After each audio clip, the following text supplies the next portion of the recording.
This is what my diet looks like right now after years and years of craving sugary, unhealthy foods, and it only took 2 months to change it. I'll be showing you my complete system that I use to reprogram my brain to crave vegetables instead of sugary foods so that you can transform your nutrition as well. It doesn't even matter where you're at right now. Anybody can do it, and it's super simple. In order to eat the recommended amount of vegetables as our goal, we need to figure out where we're at and where we're going. So in this system, we'll be using a progression system known as levels. Woo, it's like a video game where you start at level 1 and you gain experience and you level up all the way to 6. Level 1 is the simplest, easiest possible thing that you can do, and it's just tracking where you're at right now. No judgment, no saying things like, oh no, you didn't eat a vegetable, or oh no, that cookie's gonna kill you.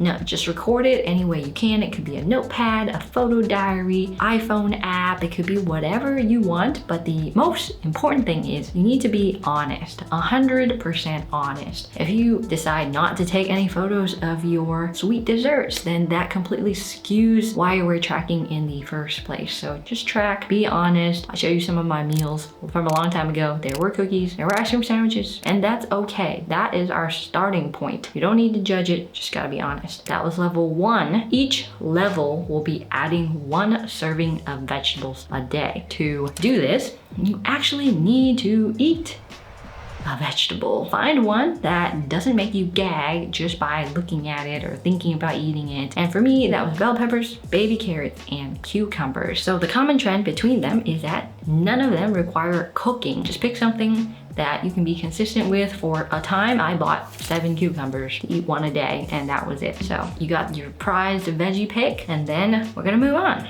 to level 2, which is to eat 1 serving of vegetables a day. It could be breakfast, lunch, dinner, a snack. You only need 1 for that whole day, and that's it. So in the levels, we're going to level up very slowly. If you think you're going slow, go a little slower. Why? Because we value consistency. When you say that you're gonna do something and then you actually do it, your brain is like, hurrah, we've done it. Yes, we are a person that eats vegetables, we're consistent. And then you do that day after day and month after month, that automatically becomes ingrained into your identity. So if we go from level 1 to level 6 immediately, if anything goes wrong, you'll go back to your default state, which was, I don't know, 0 vegetables. Whereas if we're on level 1 for like a month, and if something goes wrong, like you travel or something, you'll probably still try to hit that 1 serving a day. So go slow, gonna make sure that your default state of how many vegetables you eat per day goes up. And the reason that we're going to 5 vegetables a day is because that is the recommended servings based on the American Heart Association and the NHS. So our progression system is done. We know where we are, we know how to get to where we wanna be. Next, we need something that will keep us going, because this is hard. So if we're gonna do something hard, we need something in return for it. And that is why we are adding rewards to our system. In a game, when you finish a quest, you go to the NPC and you say, where is my prize? You either get a bag of gold or a new cool piece of equipment. In our case, it could be whatever you want it to be. You could have like a savings jar where every time you eat a veggie, you put $1 in there, or you could buy things for yourself or whatever. I'm not a big person in tangible rewards because I always forget to buy it, and then I don't reward myself, and then the whole thing is moot, and it's like,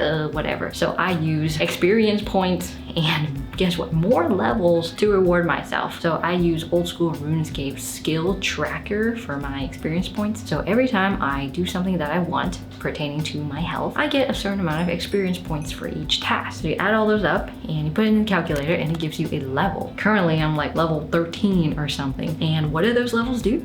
Nothing. They do absolutely nothing. But guess what? The bigger the number, the better I feel, because I'm like, ooh, I did a lot of things. I'm level 13. Oh yeah, oh yeah. I'm not a tangible goods person, but if you are, that's totally cool. Do what works for you. You deserve to reward yourself. The caveat though is that you do not reward yourself with a piece of unhealthy food, because that is counterproductive to your goal in the first place, and that's telling your brain all the wrong things. So we've got a tracking system to know where we're at, where we want to go, and we've got a reward for every time we do our desired activity. Next, we need to make it more difficult to go back to our default position, which for me is craving unhealthy junk food. So if I'm here and this is the unhealthy food, I need to make a barrier in between so that I'm less likely to go to it. There's many ways that we can do this. I used a method called the if-then system that I learned from the marshmallow test. I think it's called the marshmallow test. In the marshmallow test, they talk about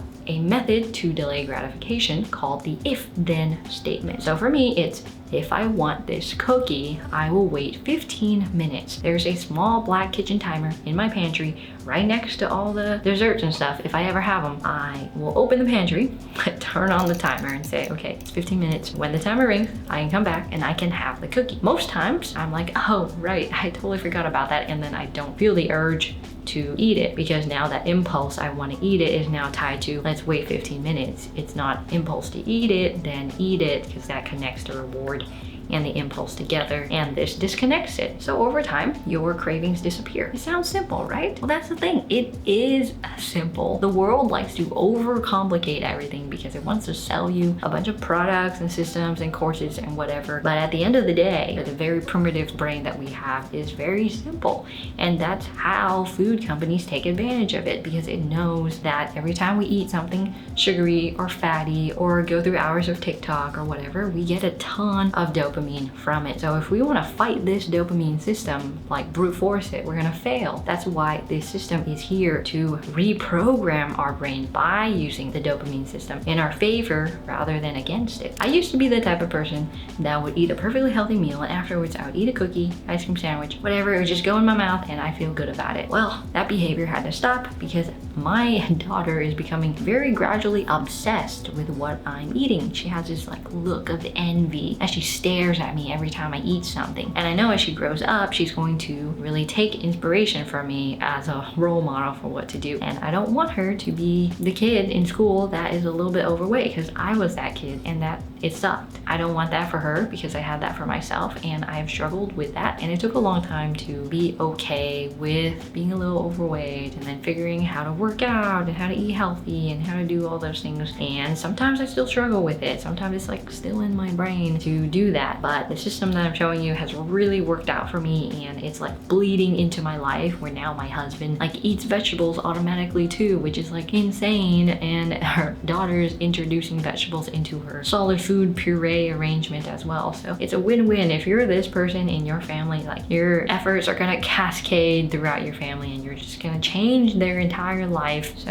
let's keep going. So it isn't enough just to know our goals, know our progression system, know our rewards. There are a ton of other things that we can do as well. We can do more things to make junk food harder to get, or we can do things to make healthy foods easier to get. So a method that I use to make healthy food easier to get is to have a list of go-to snacks that I can eat rather than reaching for the unhealthy foods. It's like when someone's on a diet, so before they eat every meal, they're gonna drink a big glass of water. That way their tummy is like this big. Now part of it has water in it, so their meal can only have so much space to go into. As a result, they eat less food. So in our case, if we are hungry for a snack, we can now reach for the go-to healthy snack, which leaves less room to desire the unhealthy snack. So my go-to snacks are no-bake oatmeal bars, Greek yogurt, fruits, smoothies, nuts, and string cheese. There are a bunch of other healthy snacks out there. I'm sure you will be able to find some that you love and crave. You can even do the celery sticks and peanut butter, like that's okay. Or the apples and peanut butter, that's okay too. Those are all pretty good. So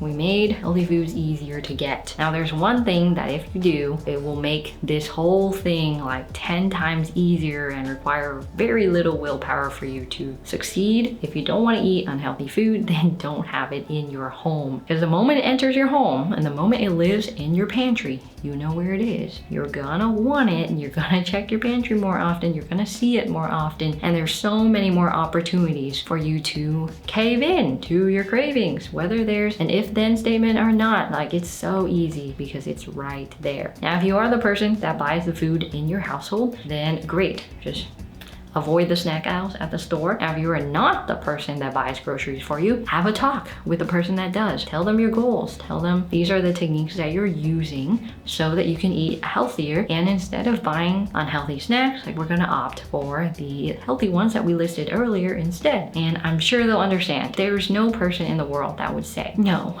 I do not support your goal to eat healthier. Like, I just want to force down these unhealthy foods into your mouth. Really, no one's ever gonna say that. So over the last 2 months, my percentage of unhealthy foods have just gone down and down and down very slowly, to the point where now it's pretty decent. Maybe I have something unhealthy like once a week or twice a week. It's really not often, and it's more intentional when I do it too. Now, you're not gonna lose the cravings forever. I do still check the pantry when I'm bored, and maybe something's there, maybe something's not. There's other things you can do, like if you have it in your household, you can move it to the very back, but to be honest, that's like a 1% improvement. Getting rid of the thing altogether and not having it in your house helps like 1,000 times more than putting it in the back of the pantry. So those things all required some type of action from you, whether it's a one-time change, talking to someone, having to change your behavior during an actual impulse. Well, this next technique, you really don't have to do anything at all. You can just benefit by existing. And that is to be surrounded by other people who constantly eat healthy foods. Have you ever heard the saying that you are the average of the 5 people that you hang out with? Well, they did research on that, and it is true. So if you're surrounded by 5 people that when you go out to eat for lunch or dinner or whatever, and they order the salad or they order the broccoli on the side instead of fries, or they're making these different decisions, it automatically reminds you about your goals. I think a study in 1988 said that most of the things that people forget are related to